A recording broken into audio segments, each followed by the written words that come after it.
So watching this back some 12 years later is really, I know it's like going back in time to see myself younger, naive, not weathered by the journey that Jamie's been on, that I've been on with Jamie. But it's amazing to look back and to see elements of the character here already. I remember that day auditioning with Suzanne Smith, the casting director, and I felt, I guess, confident. It was a really quick process, I think, from that audition to then being asked to screen test. And I was very lucky in my screen test. I didn't have to read opposite Suzanne, who would have been amazing, but actually we got one of my good friends from drama school to come in and read the Dougal part and the Colin part, and I think Suzanne read the Claire part. I felt very at home, I think, and I think that's, whenever I think of Jamie, whenever I think of getting into the character, there's something about coming home, you know, it feels familiar to me.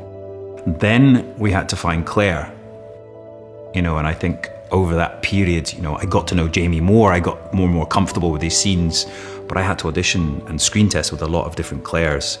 And again, I think it wasn't until I auditioned with Katrina Balfe, who plays Claire, that I felt comfortable in that scene. You know, we had this very dramatic scene by the river where Jamie famously says, "You're tearing my guts out, Claire." But it got very, I guess, aggressive or heated, should we say, between the two.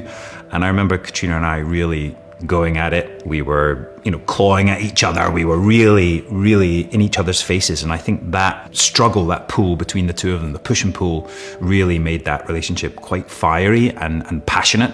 And I think that was the key to it. So I guess, again, you know, when I met Katrina, there was just something that just felt familiar.